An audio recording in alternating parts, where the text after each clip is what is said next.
Have you ever felt like if people really knew you, knew all the things you hide, you wouldn't be worthy of their love or respect? It's a deep, painful feeling, and it's called shame. What if I told you that shame thrives in silence, but that by understanding it, you can take away its power?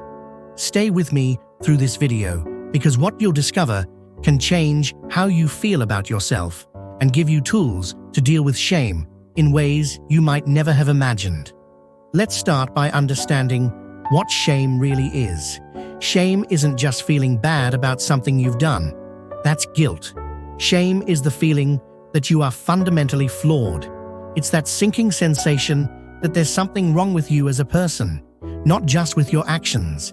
It's when you start to believe, I'm not enough, I don't deserve love, or if people knew the real me, they'd reject me. If any of those thoughts sound familiar, you're not alone. In fact, shame is something we all feel, but it's also one of the emotions we talk about the least. Why? Because shame loves secrecy. The more we hide it, the stronger it gets. Think about the last time you felt ashamed. What was your first instinct? You probably wanted to hide it, right? That's shame's biggest weapon. It convinces us to stay silent, to keep our flaws and fears in the dark. But here's the thing. Shame loses its power when we talk about it. Empathy, just one person listening without judgment, can start to dissolve that shame. The more we talk about it, the less control it has over our lives. But why does shame keep coming back? Often, it's because of the distorted thoughts we have about ourselves. Thoughts like, I'm a failure, I'm not good enough, or everyone is judging me. These are known as cognitive distortions, and they fuel the cycle of shame. Here's the thing about these thoughts. They're almost never true, but we believe them so strongly that they feel true. That's why it's important to challenge them. When you catch yourself thinking, I'm unworthy, ask yourself, is that really true? Where's the evidence? More often than not, these thoughts are based on fear, not reality. Now you might be thinking, but shame feels so deeply rooted. How do I even begin to deal with it? Well, that's a fair question. Shame isn't just in your mind, it's in your body too. Ever notice how you physically react to shame?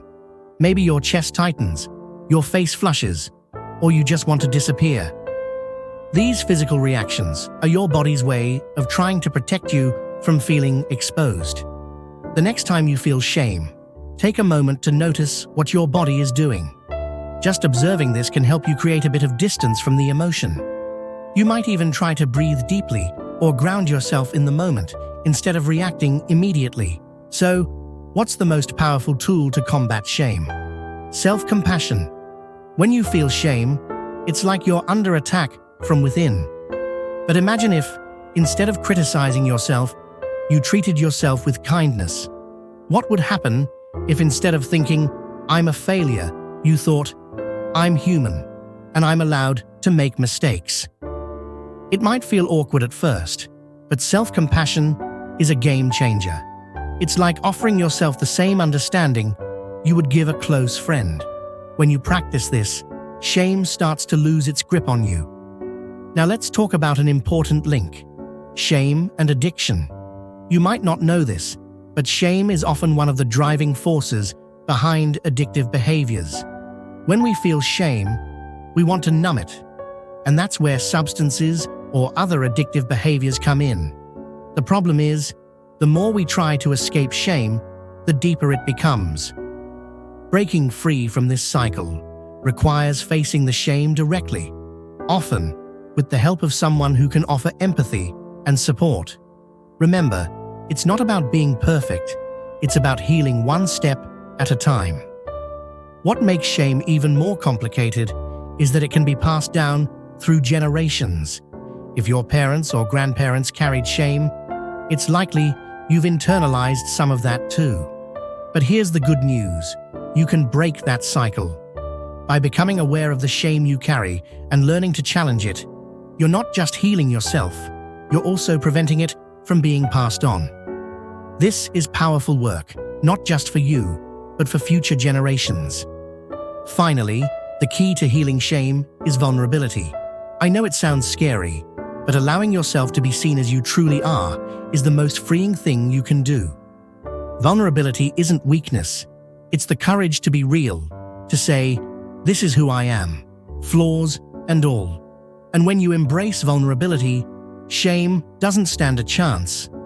So, if you've ever felt trapped by shame, remember, you're not alone and you're not broken. By talking about it, challenging the negative thoughts, and practicing self-compassion, you can start to heal. And it's a journey worth taking. If you found this video helpful, give it a thumbs up and share it with someone who might need to hear this.